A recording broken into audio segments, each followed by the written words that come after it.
That's an interesting question. We're clearly in a period of transition where the actual generational makeup of what forms UK PLC generation is actually changing. So I think one of the key challenges will be actually folding into the market depending on what your technology type is. So for example, if you're battery storage and you're thinking about what revenues are available to you, you'll need to consider, can I actually build a model business case based on how the market looks in a year? For other technologies, I think a lot of what will be interesting to see is what schemes will open up to them, and effectively, what are we going to see in the next CFD rounds? What's that going to do to, what signal is if we do get more sort of lower LCOEs, what signals will that give in terms of strike prices and how will that impact return of investment? So I think we need to really tread carefully in terms of the new year. It will be a year that we have to sort of look at the market, look at sort of how the UK is changing towards its path to net zero, and actually consider where different generational sets fit in and how we can build a project that actually works aligned with what we want to do for our funders.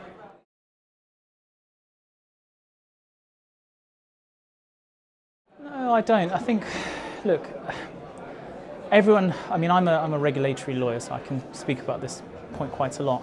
I think regulation is there, obviously, it serves a purpose. But also, governments have done an awful lot, I think, to actually help us change the energy makeup and the energy structure of our grid.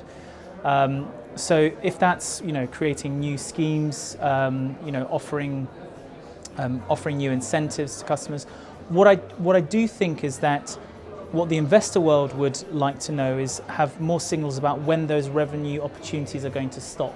Because I think history will tell us we had the feed-in tariff, and then that was closed to a certain generation over a certain threshold, and then it came even lower.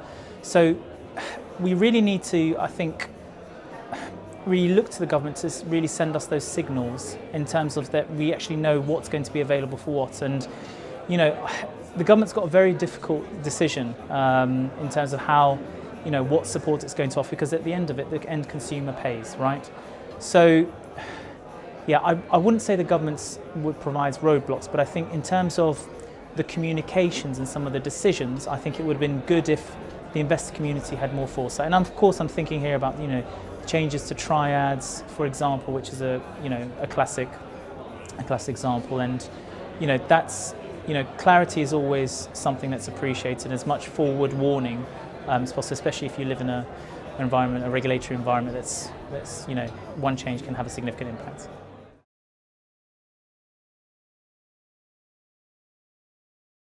There are going to be a few technologies that will, I think, be clear winners. Now, this will obviously depend on a whole bunch of factors. I think one thing is very clear is that we need a firm amount of baseload to our grid. So in terms of baseload and making sure that the grid has enough providers to provide all the ancillary services, your FFRs, your EFRs, your stores.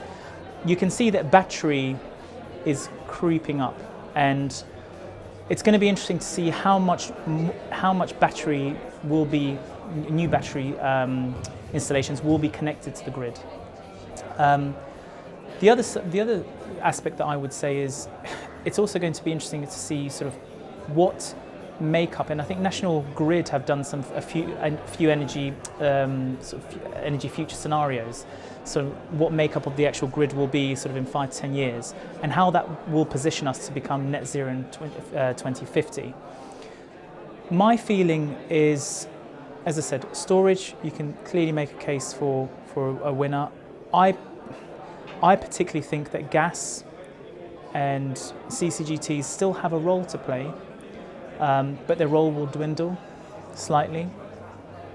Nuclear, I think, obviously is pegged to our system, and it will be for some foreseeable future.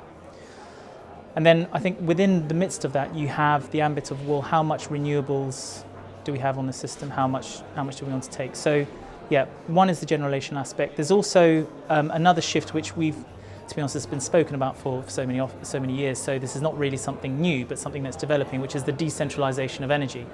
And it's something that I'm following quite closely. I myself am involved with demand side response, and I've done a lot of work helping sort of flex ashore as well. So, and I sit on the committee of Flex Ashore. So I'm very interested to see what we're going to do at localised level in terms of managing our demand better. And obviously we've had changes to the capacity market about how DSR is treated.